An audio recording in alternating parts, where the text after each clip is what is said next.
Every year I know we gonna go hard. We been that team ever since Bart started. All my cheese heads go pack go. Ain't show with no mercy, cutting no slack, no. I ain't a bad sport and I'll even wish you good luck. Only thing I will. Good evening. Welcome into Lombardi's Legends podcast. I am Wags. Joining me as always on our live stream here this evening is my co-host Dane. And we're going to be doing both Facebook, Twitter, and YouTube as usual, but also live on IG. Dane will be joining me there momentarily. But tonight, we get to do our 53-man roster predictions for the initial 53-man roster. Dane, this is both the least evergreen podcast that we're going to do all year, but also one of the most fun ones to do just because everybody likes to jump in, debate who we think should be on this initial 53-man roster. Everybody gets to play armchair GM, and we're not going to rise above the fray and pretend we're better than that. We're going to dive right in and do our 53-man roster predictions here tonight. We've already got one roster move in the books that we put our name on about 10 days ago. So, yeah, Pat O'Donnell was released earlier today. That means Daniel Whelan, who is a friend of the show that came on earlier this summer, did win that punter battle. So maybe a little bit of surprise for folks on the outside looking in coming into camp, but it became very clear as camp progressed that this was a legit battle and that Daniel Whelan, I think, probably established himself as having a bit of an upper hand after that first preseason game. So a lot of stuff to dive into, but Dane, first of all, how are you doing here this evening?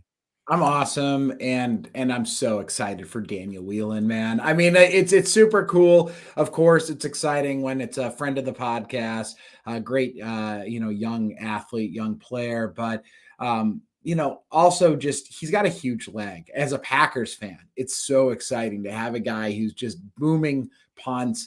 He talked about it on the podcast that it actually the holding was a huge part of that as well. And all preseason long, when Anders was kicking field goals, I noticed that Daniel Whelan was somebody that was holding on a lot of successful field goals. So we started to see that. We started to see the huge leg, and we went, you know what, this young guy's got a chance. Born in Ireland, out to California, now punting for the Green Bay Packers. It's so damn cool. So excited for him. And I'm excited to talk about this. Rosters have to be put in by 5 p.m., I believe, Central Time tomorrow, Tuesday. So we're doing this at the perfect time to be talking through this. Some of you will be listening on the podcast form, I think, afterwards. So maybe you can just be judgmental of us and go, man, Dane and Wags really got these ones wrong. But either way, it's a fun exercise, and we're excited to get into it tonight.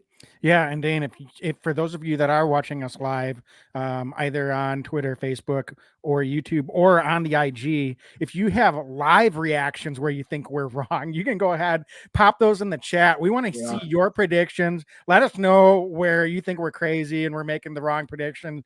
Dane, we're usually pretty similar. I mean, honestly, the first 35 to 40 of these are just a no-brainer, so it's not super hard for the first part, but this is actually a really hard exercise. So folks, for those of you that haven't done this on your own, it's not the easiest thing to do. Like, granted, anyone can just go and make predictions, but to actually get them right is nobody really goes 53 for 53. We don't know what the front office is actually thinking. We're not in that room, obviously. No one on the outside of the organization is, so it's hard to say exactly all of the factors that are going into the evaluation process. But it's not just obviously performance in the preseason. I think that gets a little bit overrated. It is important, but there's factors like age and financial implications. Those might not be the deciding factors, but when all things are equal, sometimes those are some of the things that can come into play, and some of these surprise decisions can get made. So Dane, without further ado, I think why don't we just dive right into this? And Sure, man. should we start with some of the easy positions and just go from Yeah. there, starting on the offensive side of the ball? Dane, why don't you kick us off with the quarterback position? I think this one we should get right basically 100% of the time. All right, everybody hold your breath. Hold your breath. I think Jordan Love's going to make this team. Jordan Love and Sean Clifford. I think the Packers go with two quarterbacks. We saw a lot out of Alex, the third quarterback spot, but this is a Packer team that likes to carry two. I think Alex makes a practice squad, but I'll put my name on that one. Easy one, I think, for us. I'm curious, do you disagree, Wags, or are you on the same boat? No disagreement there. So I'd say let's just, in the interest of time, keep moving forward and just sticking on the offensive side of the ball, running back positions. It's a little bit back and forth here. I'm actually surprised how many Packer beat writers I've seen are predicting the Packers are going to carry 3 running backs on 53-man roster. They carried just 2 with Jones and Dillon last year, rolled with several on the practice squad. Of course, Patrick Taylor was a game day call-up. They used up all of his game day call-ups last year, and it was a contributor on special teams and in some of those games as well. So, Dane, I'm curious, any deviation? Do you think Packers are going to go with 2 running backs? Obviously, Wilson flashed in the preseason, but is it going to be 2 running backs? Is it going to be 3? If it's a third, is it Wilson? Is it Patrick Taylor? Where do you land in your projection of the running back position? Wags, so I actually do think the Packers go with 3. I've gone back and forth on that a little bit, and I'm going to tell you why. First of all, I think it's 3, and I think it's Patrick Taylor is the third running back that the Packers keep on their initial 53. And you might go, some fans out there are going to go, Emmanuel Wilson, ton of yards rushing, and he's super talented guy. But here's why. Patrick Taylor, really good on the offensive side of the ball and picking up the blitz. He's a very, very trustworthy runner. But special teams. Last year, Wags, when Patrick Taylor, after he kind of exhausted all the call-ups they could get, they kept him on the 53 the rest of the year. They wanted to make sure that he could stick. So that's one reason. The second reason is all preseason long, Patrick Taylor has been on core for all of their special teams. And something that I noticed is he's actually playing the wing on punt coverage. And that's something that Tyler Davis had been playing. Tyler Davis, another core guy that went down. We know that the Packers have kind of doubled down their interest in special teams. And it was noteworthy. Traditionally, the tight end plays the wing, but I noticed on punt coverage, I saw Quay Walker. I saw Lucas Van Ness on this punt cover. I saw Isaiah McDuffie on this punt cover. I saw Dallin Levitt, and I saw Patrick Taylor playing the wing. And that to me told me, you know what? I think Patrick Taylor is going to be on this initial 53. They want to have a guy that they think that they can trust, right? They need leaders on all phases of the game. Patrick Taylor at this stage in his career is a leader on special teams. So yes, running back depth, but also because of that, if Dallin Levitt can potentially stick as a safety that doesn't play safety very often, Patrick Taylor, who I think can actually get some run on the offensive side, but also play special teams. The Packers are going to carry 3 this year. Yeah, I think that's really interesting, and great insights, Dane. Honestly, you've almost convinced me, and you might very well end up being right because of all of those observations and reasons. I'm going to stick with 2. As much as I like both of the guys that are in the primary competition for that third spot, I think it is somewhat interchangeable. Now, the question is were all of those reps that Patrick Taylor was getting on special teams, does that translate over to regular season play? They didn't have everyone. Now, they played a lot more starters this preseason than they normally do, but was part of Patrick Taylor's contribution in the preseason on special teams because he was one of those guys that was really going out there and playing most of the games versus, some other guys that may figure to be more key players on the offensive or defensive side of the ball, didn't get as many snaps in the preseason and therefore didn't get as many special teams looks either. So you could be absolutely spot on in your observation, or it could be that they've got someone else that they have slotted for that role and they want to have Patrick Taylor ready when they do need to call him up. I think, honestly, Patrick Taylor won the third running back spot. I'm just going to go ahead and put that out there. As much as I loved what Emmanuel Wilson did in the preseason, I thought Patrick Taylor actually outperformed him in the third game as a running back, carrying the ball. He showed a little bit more shiftiness. I think he was a little bit more effective in that third game. I know what Emmanuel Wilson did, obviously, in the first game and into the second game to a certain extent. But that was a lot of volume. And then we know what Patrick Taylor does well in being able to step up and pick up the blitz. He's a good receiver out of the backfield. Obviously, he knows this offense backwards and forwards. And for all of the reasons you mentioned on his special teams contributions, he just got the leg up, and I think he's going to be hard to supplant. So I think Patrick Taylor starts on the practice squad. He's going to get some of those call-ups, and I think as there's injuries throughout the season, hopefully not in any of those key positions in front of him, chances are we're going to see Patrick Taylor elevated to the 53-man roster, maybe permanently or several times over the course of this season. It's good. I love it. And I'll tell you what, I think we really had high hopes for Tyler Goodson going into this offseason. He flashed in the preseason and certainly in training camp, hurt the shoulder, and that just it's too competitive of a position group, not just in Green Bay, but across the league. And that's where, some people might say you can't let Emmanuel Wilson go and test the market, basically, but the reality is the running back position. As much as we love Emmanuel, I think that a lot of teams probably have running backs they really like that they're hoping they can sneak back on the practice squad and then get elevated. I think Emmanuel Wilson might get snaps for the Packers running the ball this year at some point. So that's what's so fascinating about the role. But I think that based on everything we said, that whether it's 2 or 3, I think Wilson is kind of the fourth guy right now because they love what Patrick Taylor can do just holistically as a running back. He just plays the game. He's solid. And sometimes you just need a guy that's solid football player across the board. Yeah, for me, and we'll get into some of these other positions, it's just, I think you can sacrifice the risk of putting Taylor and Wilson on waivers with the understanding that you've got to protect some guys at some other key positions on the roster. So slight deviation there. I don't disagree with anything you said, Dane. Really great insights. But let's move forward then to tight end. And Dane, I'm going to lead on this one this time, and I'll let you rebut. I went with 4. I think pretty clearly we had someone go down early in Davis, and Tyler looked like he was going to have the inside track to making this 53-man roster, not only for his special teams contributions as well, but in his contributions most likely as an inline tight end. So that's a big loss. So I'm going with 4. I think Austin Allen ultimately makes this roster for a couple of reasons. I don't know that you want to get too cute having 2 rookie tight ends. Now, Musgrave looks like he's ready to go right now, so I'm fully comfortable with him out there.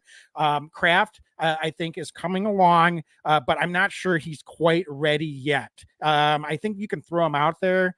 He did some good things in the preseason, but he looks like someone that could benefit maybe from some additional development, maybe not putting him in the fire with such high expectations, particularly as a blocker. But he's definitely coming along, someone that I'm looking to see continue to develop. DeGuara obviously is going to make this roster for his role. But what's interesting is we don't know the extent of Henry Pearson's knee injury. It doesn't sound like it's great. But that said, I think he was someone that the Packers really like. And so depending on the extent of his injury, what I think is going to happen is I really think Henry Pearson, even though he's technically listed as a fullback, I'm kind of grouping him in with this tight end group, is going to get waived with an injury settlement. And I do think that if he's healthy enough, it's going to be a similar track to what the Packers did with Ennis Gaines last year, where he was waived with an injury settlement. He hit the open market, had to take some time, get his body right. And the Packers ended up re-signing him about just before halfway through the season. I would not be shocked if a similar track happens with Henry Pearson, where he gets re-signed back to the practice squad sometime once he is able to get back to health, depending on how long he's going to be out or away from football for. And at that point, maybe you can be a little bit cute if you need to open up a roster spot, depending on, if you've got an injury, if Austin Allen becomes expendable at that point. But listen, I think he's kind of an intriguing guy anyway, just because of what he can do in that inline role. The only downside to Austin Allen is he's not a special teams contributor, so it's hard to carry a fourth guy in the group that isn't going to be a core special teams contributor. But I just don't feel fully comfortable with the Packers going into the season with 3 tight ends and 2 of them are rookies. And all of a sudden you're an injury away from really being in a dire situation, especially considering DeGuara's injury history. He's been nicked up quite a bit over the course of his career. So I do ultimately think the Packers carry 4 guys at the tight end position. And this is one where we'll vary slightly. But first of all, it freaks me out sometimes. I literally have in my notes, Henry Pearson, like Ennis Gaines. And so like, we're thinking the same exact thing. Henry Pearson's going to play for the Packers at some point this year, I think. So I'm with you entirely on that. But I think that we go in with 2 true tight ends in Musgrave and Kraft, and then, Josiah DeGuara also as kind of the tight end fullback H-back role. I think that Austin Allen, he's an intriguing prospect, but for the reasons you said, not being able to kind of be the special teams contributor, I think he goes to the practice squad. And I think that he's somebody that's going to get a call up early, probably in the year, to get a look on some inline blocking, maybe week 1, maybe week 2. But I think that for the very literal ness of this 53-man roster, I think for the initial 53, we're looking at Musgrave, Kraft, DeGuara, and then they're probably calling up reinforcements. I will crack the door though slightly, that we might not have a tight end that's on the roster right now that ends up on this roster pretty darn quick too. The Tyler Davis injury was a huge curveball. Maybe casual fans would be surprised to hear that, but I think they were really leaning on Tyler this year to play a little bit more of that Mercedes Lewis role. So they might be keeping their eye out potentially for maybe a tight end that's a little bit more developed and just might, get caught in a deep tight end group somewhere else. But for this, I'm going to say Musgrave, Kraft, DeGuara. So we're close, but slightly different there. Yeah. No, I could go either way on that too, Dane. And again, it just comes down to the value I think the Packers put into the tight end position for me. And they're just not as many guys at the tight end position that you can pick up off the street as there are running backs. And, it's nothing against any of these guys. That's just kind of how this works sometimes. So, all right, well, let's move then into the wide receiver position. So, Dane, I have a feeling we're going to deviate on this one, but I'm just going to let you kick this off this time. How many receivers do you have making the initial 53, and who are the guys that are going to make it in your mind? So every single Packer writer I've seen says 6 or sometimes 7 wide receivers. I say 5, and I'm going to tell you why. I'm going to tell you why I say 5, and I know. So I've got Romeo. Before you do, Dane, I'm just in shock because I had 5 as well, but you're gonna have to go ahead. And I kid you not. I mean, I had to say that before you go ahead and list the guys out. But I know it's crazy to think. And I thought that we were definitely going to deviate. So I'm in shock that you also had 5, but I'm really interested to see who you have and your reasoning, because this is getting a little bit scary here, Dan. Yeah, I'm kind of nervous now. Romeo, I have Watson, I have Malik Heath, who just played ridiculous in camp, Jaden Reed, and then I have on Travius Hicks as my 5th guy. And the reason I say that is, much like running back, this is such a passing league now, the NFL, that I promise you every single NFL team has 2 or 3 guys they're hoping to sneak on a practice squad. after this. So I think that Samori Torrey, I still like Samori. I think that he's a really fine football player. But from year 1 to year 2, not sure if he took the leap they were hoping for him to take. And then I think Dubose, a 7th round pick, injured fair amount of camp, flashed when he got healthy here. But I think that both of them have ability. I think both of them are going to be prime practice squad candidates. But the reasoning for this is it's a numbers game. And when I start to look around on the defensive side, it's such a, you can look at your position group, your wide receiver group, your running back group, but then you also have to look at how does it interact with the rest of the roster. And it'll probably make more sense when we get done with it, when you look at it. But I think that the Packers go in with 5, with the call-ups from the practice squad. They're going to carry 2, maybe 3 practice squad wide receivers that will get the calls up early on. They're probably going to give Samori Torrey some early run, Dubose some early run. There might even be somebody like Bonds, who I thought had a really great last week of practice, last preseason game. Flash does some special teams things well as well. So maybe give a couple guys looks in different interactions. But the reality is this Packer offense week to week is not going to be playing more than 4 or 5 wide receivers, certainly not at the same time. So I think early in the year, you go in with your core 5 that they really, really like. And I think that the 5 that we have listed or I have listed is that core 5. Everybody else goes to the practice squad. And then with injuries, attrition, otherwise, other guys will probably make their way on as the season progresses, but they need a little bit more seasoning. Whereas these 5 guys are guys that I think the Packers can win with on week 1.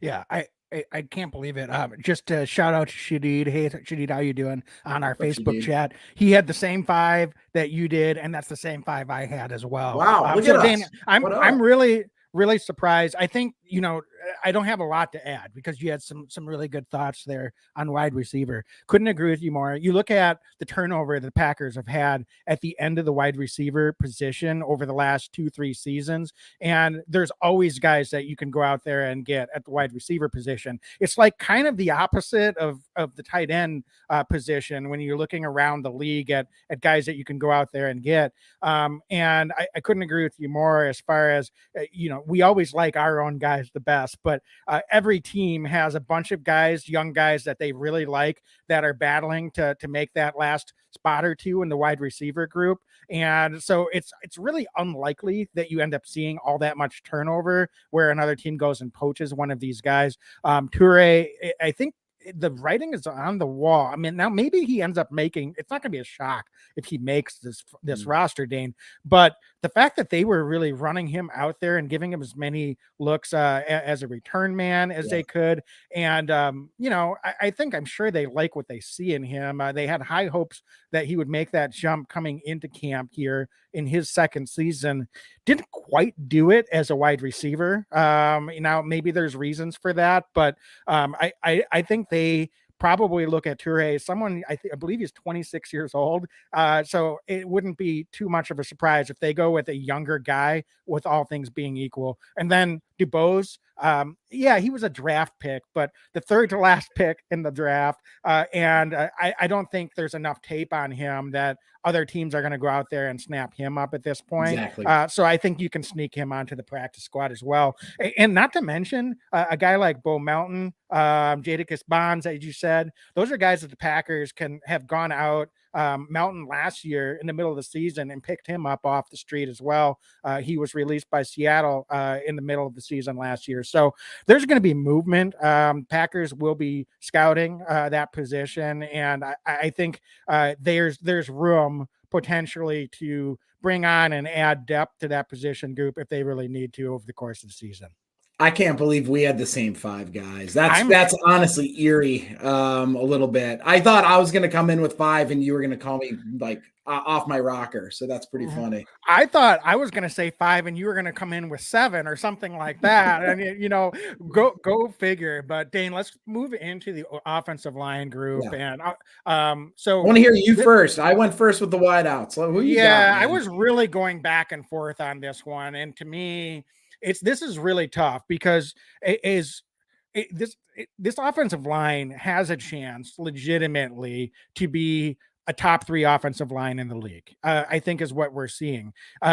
There's amazing depth in some respects, and then in other respects, there's not the most depth when you look at the interior of the offensive line in particular. The versatility that they have is such a value for this team that I could see them going with 9. I could see them going with 10. Because you look at a guy like Zach Tom can legit play all 5 positions. Elton Jenkins can legit play all 5 positions. Now, do they want to move those guys around? No. I think ideally they want them settled in to the positions that they look to be locked in now at left guard and right tackle. But that being said, if they have an injury, underperformance, whatever, either one of those guys could pop in to center.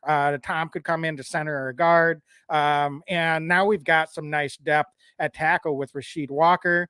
Yash Nyman is being mentioned as a potential trade ship.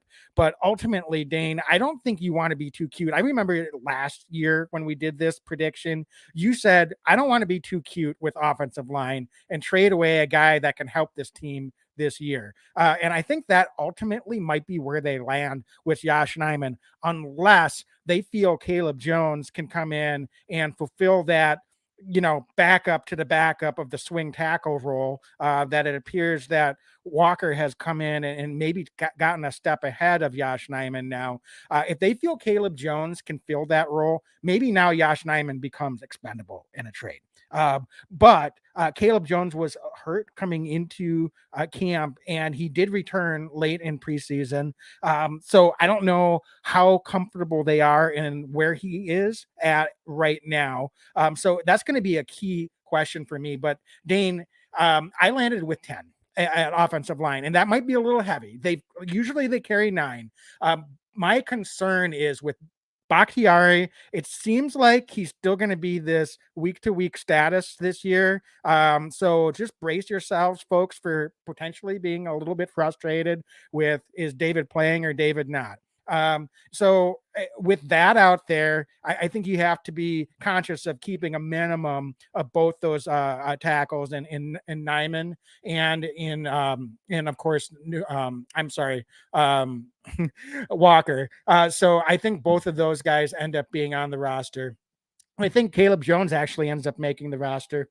And Dane, I just realized I miscounted. I actually do have 9, 2, 3, 4, 5, 6, 7, 8, 9. I listed Royce Newman twice. So folks might get mad at me. So I apologize. I've got 9 on the offensive line with Bakhtiari, Jenkins, Myers, Runyon, Tom, Walker, Nyman, Newman, Ryan, and Caleb Jones. So I think the Packers ultimately do keep Royce Newman. I know that a lot of fans have been frustrated with him the last couple of seasons, but it would be really challenging if we've got an injury in the interior, or all of a sudden Bakhtiari can't play and we're a little bit thin, or Tom has to bump inside, and then we're one injury away from really being in a world of hurt. So I think Royce Newman does, based on the circumstances, he's got experience. He's played quite a bit. So I think he ends up making this roster as well. And so I need to make some amendments here. I'm going to let you talk, Dane, and make a recount, because I might have to shift something else around. But I've got 9 on the offensive line. So so I've got 9. I've got Bach. I got Zach Tom. I got Rasheed Walker. I got Yash. I got Myers at center. I got Sean Ryan. I've got Runyon. I've got Elton Jenkins. So that's my big 9. I do not have Royce Newman on my final roster. I think that he's plateaued a little bit. Nothing against Royce, who I think has been a really, he's been a Packer, right? But I thought that coming into his rookie year, he played some meaningful snaps, and he's just had a hard time as the seasons progressed, the last couple seasons. So I'm going without Royce Newman on that. I hear you. I've heard the Yash Nyman trade chatter, but because of the Bakhtiari, question marks, as you mentioned, I have a really hard time trading good offensive tackles. It's just something I don't want to do. The Packers shouldn't be in the business of doing that. We know how injuries go in this league. And I got to tell you, I've seen it some years, you've seen it some years, where the Packers are down to their 4th and 5th offensive tackles, right? Like, it just happens sometimes. I'm not interested in week 4, week 5, we're down a couple tackles, Josh Nijman's helping somebody else out. That makes no sense to me. So, I think that we roll with those 9. And I'll tell you, Sean Ryan has really taken a second-year leap. So I'm really excited to see his progression. Big 75 there.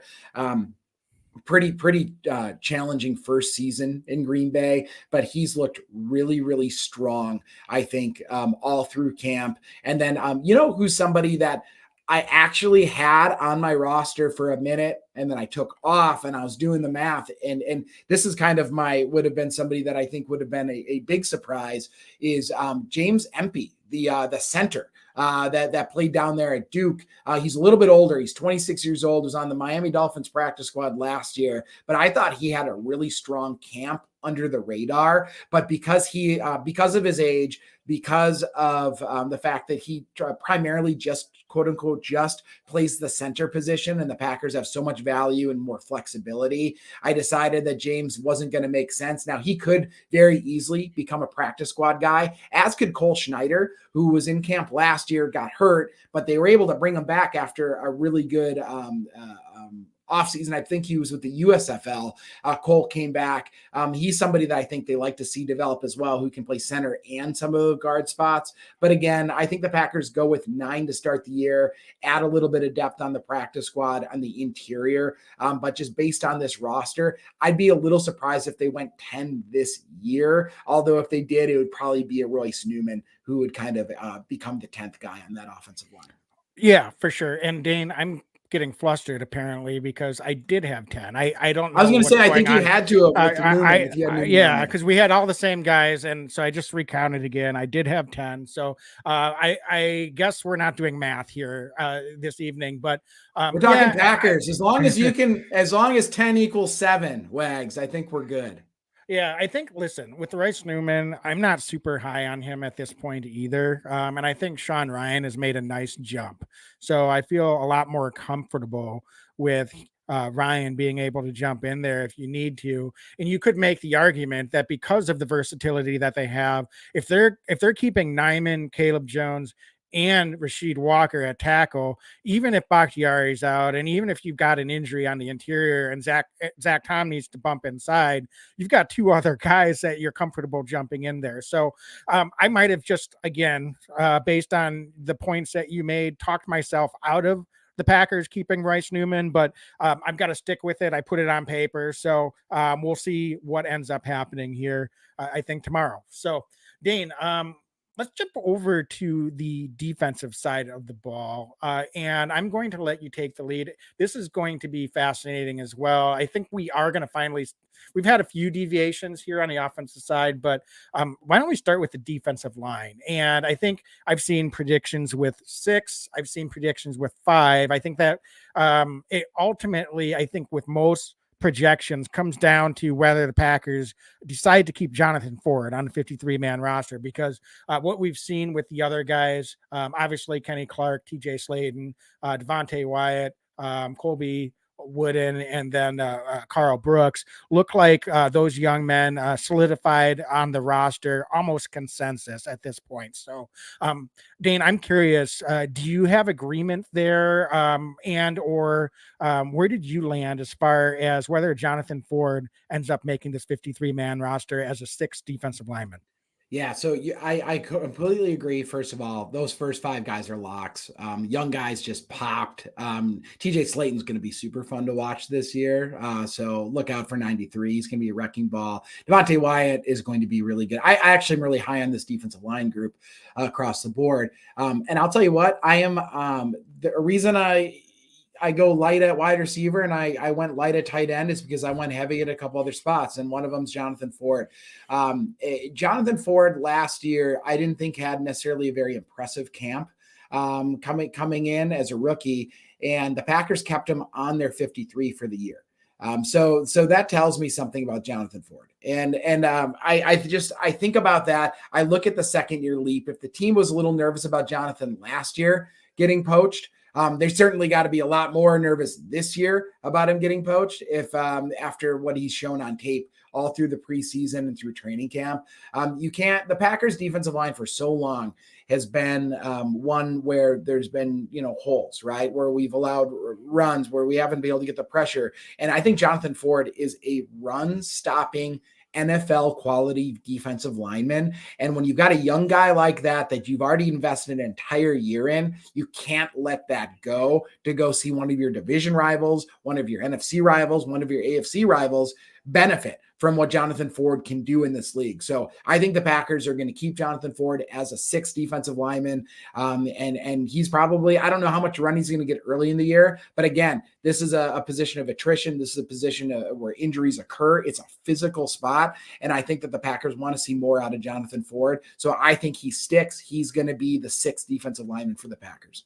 Yeah, I'm going to actually disagree with you a little bit on this one, and I went with the 5. And I like Jonathan Ford, but I just think the upgrade that they've made to the talent in that top 5 is such that they can get by. TJ Slayton looks like he's going to be the primary nose tackle.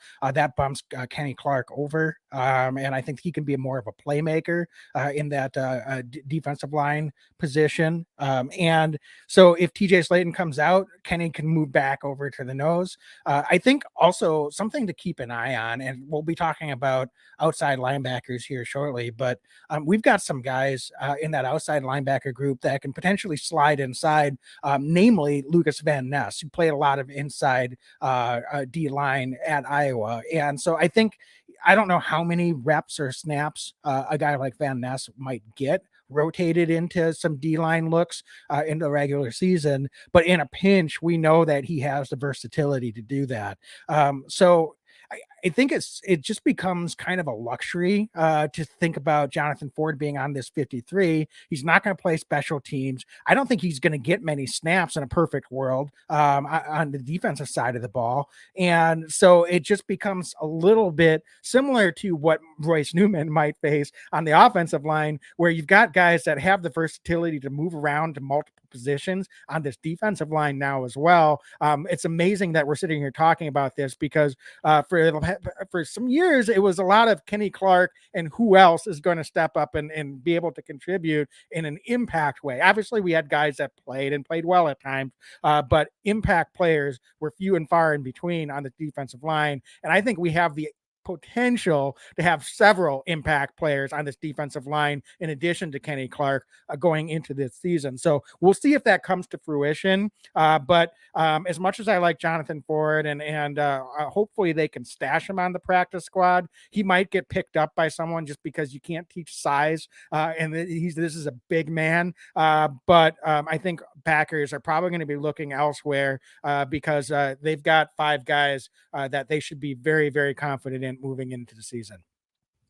One of our rare disagreements. I like it though. I like it. You want to talk edge? Who you got at edge? Because that's another one where, there's a lot of talk. How many can they actually keep? Do they keep 5? Do they keep 6? Yeah. Where are you landing on this one? Yeah, and this is part of why one big reason. I mean, you can mix and match multiple positions. You can go offensive line, tight end, whatever. We've had different numbers so far, but ultimately I had 6 outside linebackers. And the biggest question for me was Justin Hollins. I really feel very, very good about Brendan Cox Jr. making this roster. But I think ultimately Justin Hollins is someone that they really, they went out, signed him to a veteran contract this offseason. I think he's a leader in that room with this young group. And I think he was very productive on the field at late last season. So even with Rashawn Gary coming back and looking like he's going to be ready to go for week 1. And with some promising breakout guys, with Enoch Barre, it looks like he's primed to have a big season. Preston Smith is not someone that usually ever misses time, knock on wood. So you expect those guys to be out there and be able to contribute. Van Ness, I think, is definitely obviously going to be worked into the rotation. I'm excited to see how he is able to develop and contribute over the course of this season as well. But I think Justin Hollins is going to make this roster. And so I think they're going to carry 6. Brendan Cox Jr., ultimately, I know he's an undrafted guy, just put a lot of positive tape out there, and this is a premium position, and he would have been a probably a mid-round pick if not for maybe some off-field issues that he had in college. But he was a top tier guy. I mean, you don't go and play for Georgia and then even after he had some challenges, going to play for Florida. And he's someone that's obviously uber talented, came in with a clean slate as far as the Packers were concerned. And I think he really solidified and earned his way onto this roster. So Justin Hollins becomes the biggest question mark for me, but ultimately I think he's on this roster as well. And the Packers end up carrying 6 edge guys on the 53. You said it all. You exactly right. Such a premier position group too. I think if anything, Justin Hollins could potentially be a trade target for somebody, but like, do we really need a 6th round pick or something? I'd rather have edge depth, right? Like that's what I want. I want edge depth. I love Justin Hollins' game. In some previous years, we'd be like wishing to have any number of these guys. So let's just enjoy the ride with these guys. We can work back Rashawn.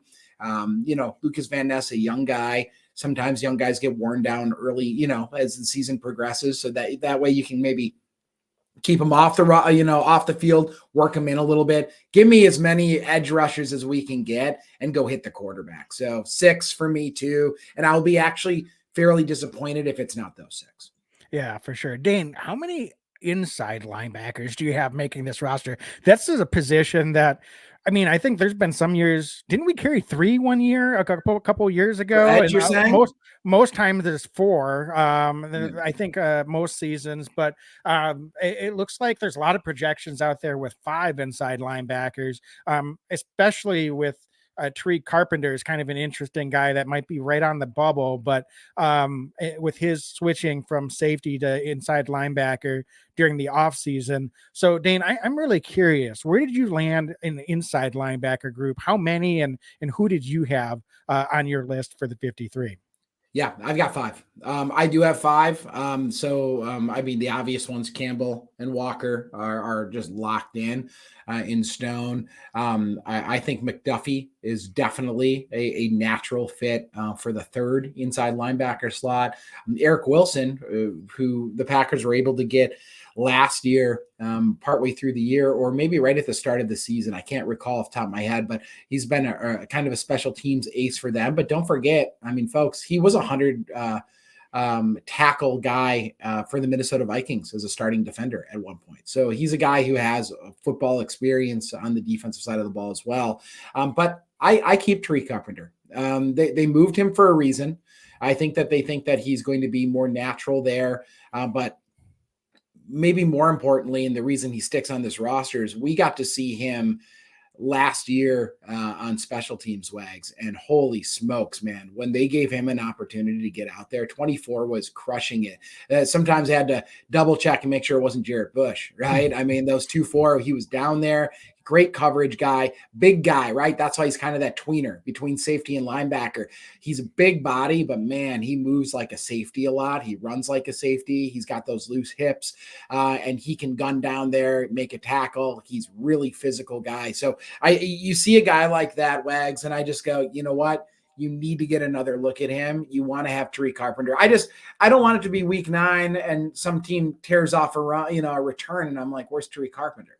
Like, why isn't he on the roster? He's a guy that I trust out there. And I think that he can build off of a rookie year with some really strong play on teams in this next year as well. He'll suit up. And he's healthy. He's a tough guy.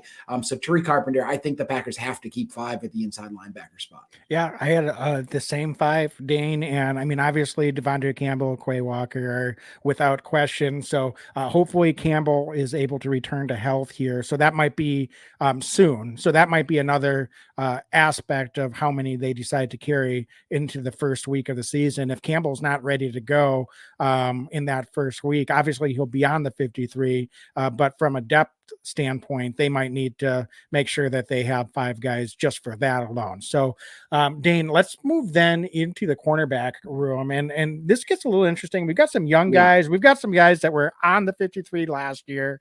And I think it's obviously Eric Stokes. It looks like he's going to start the season on the physically unable to perform list. So he does not have to be rostered. It's not a situation where you have to roster, then move to the IR. Since he was never activated from the PUP, he will be able to be kept there from the start of the season. That means he would be out the first 6 weeks. But I think that was probably what we thought was going to happen all along. So I expect that that's going to be the route the Packers will take with Stokes. And for that reason, I really think they keep everyone that they had in addition to Stokes last year at that position group, in addition to obviously Valentine. So I've got 5 with Alexander, Douglas, Nixon, Valentine, and then Shamar John Charles. John Charles is someone that, again, we talk about special teams all the time, and it might get a little bit redundant. I mentioned this last episode where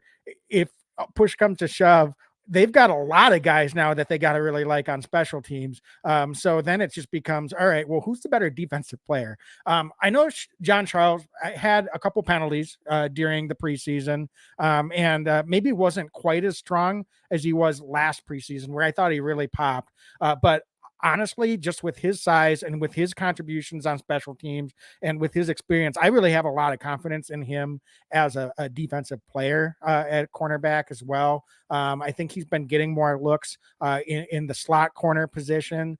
So he is someone that early in the season could come in a pinch, I think, and contribute on the defensive side of the ball in addition to his special teams contributions. So, and then Valentine is also kind of getting more reps inside as well. So I feel very confident with the way Valentine played. How can you not feel super confident in what the Packers have with this cornerback group? So, Dane, I don't know if you have any deviation. Obviously, we've got some other guys that were really contributing and really pushing. So I think you could probably go a few different ways on this, not only in the number, but in who's making this 53. So I'm curious where you landed with this group as well. Yeah, so a little bit of deviation on this one for me. And this was, a lot of the roster was fairly easy, fairly, quote unquote. It's tough, some of these guys. But when I got to corner and safety is actually the hardest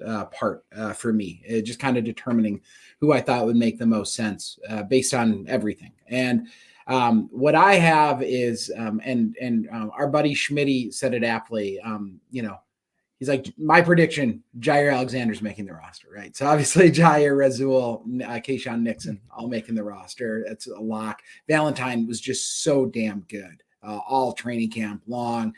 So that's 4 right there. I actually have the Packers going 6 deep at corner to start the year with Stokes being on the pup. I have, and I'm considering Innis Gaines a corner in this, and not as a safety. So I don't know. Sometimes he's listed as safety, sometimes he's listed as a corner. I'm listing him as a corner because I actually think that he can play some nickel for the Packers. I think that that's probably his most natural spot based on everything I've watched with him. So I have Innis Gaines coming back from injury. I'm healthy enough to play in the last preseason game, was kicking rust off, but I have him. And then I have Corey Valentine as my 6. So you mentioned, and I love Shamar Jean Charles. I love him. And I hope that he's able to come back on the practice squad. But based on everything that I've seen and keeping special teams in mind as well, I just think it's Alexander, Rasul, Nixon, Valentine, Gaines, Valentine. And part of it is I'm looking at gunners. I'm wondering who's going to gun down there and who's going to cover. And I think Gaines, Valentine are 2 guys that can really pop and do that. So I'm going 6, and then Stokes comes back, and who knows what happens from there. I can't wait for Eric Stokes to get back there. But yeah, and I thought about Shamar, but I don't, based on how we're doing it. I like Gaines can play safety, can play corner. I've kind of battled back and forth between those 2 actually quite a bit. But at the end of it, I just think Innis Gaines, they probably like what they have in him from like an overall approach a little bit more for the initial 53. Yeah, that's totally fair. And I think Keandre Thomas is also in the mix. And frankly, I thought he played really He well. played so good this Yeah, year, dude. yeah.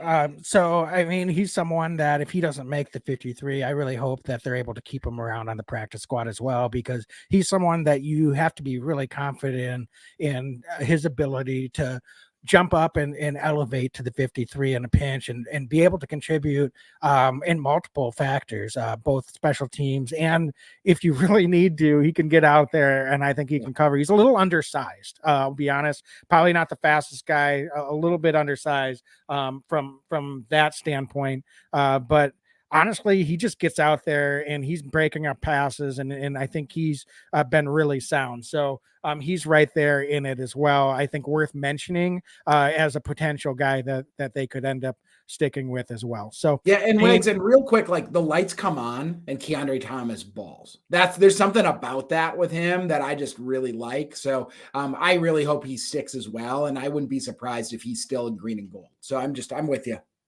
Yeah, for sure. So I think getting to the last position, since I think the rest of the specialists are pretty well set as well, as safety. So Dane, I didn't do the math in my head with where you are at numbers wise, but I actually had Gaines still listed as a safety. Okay. So I'm just going to go ahead and just mention that I do have him on the 53 as well. I think Ennis Gaines is just someone that, because of his versatility, as you mentioned, can play safety, can play nickel corner, is a key special teams contributor. I think they really like him. Is someone that it makes sense to me is going to be on this roster. So I had him in my number. I just had him at this safety position. So I ended up going with 5. And Dane, I think the guys that I decided to kept might be a slight surprise, but I don't know. I think I'm probably going to be wrong on this, but I'm just going to go out ahead and say that the Pat O'Donnell release today, obviously we feel Daniel Whelan went out there and earned it. So it wasn't just an age thing. However, Pat O'Donnell was someone that Coach Bisaccia evaluated. He was available last offseason and they brought him in. They're moving on after one season, and they're eating some of his salary. He's going to hit some dead cap. It's not a huge number, but there's some financial ramifications, and they were willing to do that and go with the younger guy. So where I'm going here is I'm not sure that Dallin Levitt is the lock for this 53-man roster that most people that are making these projections seem to think he is. I understand that he's a core special teams guy. He is really someone that Coach Bisaccia has relied on, but he's 29 years old and in a safety position group that, quite honestly, was open competition. He didn't even sniff being part of that competition all throughout camp. And so I'm just wondering if Dallin Levitt is someone, if you can really afford, if you're the Packers, to carry someone like Dallin Levitt as a safety when there's a lot of question marks in this position group as it is. Certainly, I really am excited to see Rudy Ford. Looks like he's going to get the first crack at a starting opportunity. But I was a little bit, I don't want to say disappointed, but I was really hoping that not only would someone come in and clearly lock down a starting spot, but I was really hoping someone would push Darnell Savage for a starting position, and nobody really even seemed to push him at all. This is a guy that lost his starting spot midway through the year last year, and he's almost by default not only on the roster but a starter. So that makes me a little bit concerned about the safety group, and it makes me a little bit concerned that the Packers would keep a guy like Levitt. And I'm just, all respect to him as a player and a special teams contributor, they're going to be in a world of hurt if they need to rely on him to go out there and play safety on the defensive side of the ball in a game. So then it becomes, all right, well, a guy like Tavarius Moore, who is also a big special teams contributor, but has got hurt here towards the end of the camp. You've got a guy like Jonathan Owens, who started a lot of games for a bad Texans team, albeit last year, had his opportunities, didn't run away with the opportunity, but I think it can step in and probably contribute at a little bit of a higher level on the defensive side of the ball if you need him to at that safety position. And then a guy like Johnson, who's a young guy, I think, coming in and I think the Packers really like him. Maybe he isn't quite as ready, but probably has a little bit more upside for down the road. So ultimately, Dane, I landed on Savage, Ford, Owens, Johnson, and Gaines for my five at the safety position, with Levitt and Tavarius Moore getting cut. But I think there could be a lot of different iterations of this. I'm probably going to be wrong on Levitt, so this might be a little bit more what I think they should do versus what I think will happen. I'm more concerned about the defensive side of the ball than I am about special teams. I think the Packers actually have a lot of really good special team players on this 53-man roster at this point. So I would be more concerned with having as many guys in this position group that you feel at least feasibly comfortable with rolling out there on the defensive side of the ball if you need to. I get it. I totally hear that. I have Levitt making my roster, but I hear it. And it's funny you say that. I had him circled when I was going through this, and this is why it got so hard, because I agree to a large extent with what you're saying. But I have Savage, I have Rudy Ford, I have Owens, I have down Levitt. And then here's where it gets interesting. I have Moore making the roster, but I know he's dealing with an injury right now. I've got to wonder how serious that injury is. I've heard that this could be like a first 4-week type of injury situation. I wouldn't be surprised based on the rules, and this is where it gets a little in the weeds. If you put a guy on the IR during training camp, they're done for the year. If you hold them for the first day and then throw them on the IR, they go on the IR, you can call them up a little bit later in the year and you can add somebody. So what I'm getting at, I think it's Savage. I think it's Rudy. I think it's Owens. I think it's down Levitt. I think it's Moore. But I think that Moore could very, very possibly be an IR candidate after the initial roster, opening another roster spot then for somebody else, whether it's Johnson, who I think we both like. Johnson's going to be in Green Bay unless he gets poached. He's either going to be on the practice squad or on this roster, I think. But I think that it's going to open up that swing, and that could be where another tight end comes in. That could be where a number of other things come in. But for the sake of this, what we're doing here, the 53, I have Moore, but I really think he's a prime IR candidate guy. Yeah, actually, I really agree with you because I was kind of thinking about going that route as well. And as you talk it out, I was thinking it, and I think as you talk it, you're making a lot of sense for why the Packers might go that route.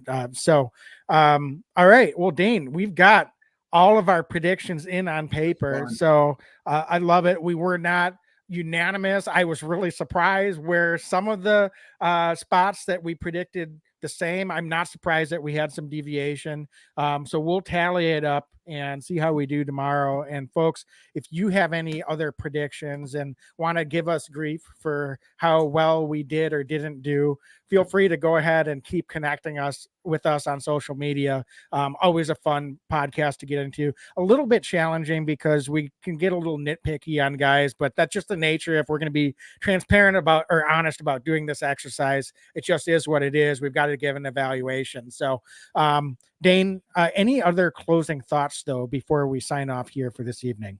No, it's just cuts. It's tough, right? These guys gave it their all off season, right? And I got a lot of respect for every single guy, all 91 guys actually, because we have the exemption with Kenneth over there. So they all gave it their all. Hate to see some of these guys leave, but I think that I have a lot of faith in this coaching staff, and it's going to be a lot of fun, I think, to see who this initial Packer roster is going to end up being. And then remember, folks, we talk about practice squad. There's 16 other spots, which for all intents and purposes is the roster, right? I mean, those guys get called up, they come down. You're going to see a lot of those guys come in there. So keep an eye. Don't be surprised if just because guys are cut, they don't end up back in Green Bay awful quick within 24 hours of that cut. So a tough day, but it's a necessary one. And then we're one day closer to Green Bay Packer football coming up, just a little over 10, 12 days away. For sure. So, all right. Well, folks, I think we're going to sign off here with that. As always, be legendary and go Pack, go. Every year I know we gonna go hard. We been that team ever since Bart started. All my cheese heads go pack go. Ain't showing no mercy, cutting no slack, no. I ain't a bad sport and I'll even wish you good luck. Only thing I will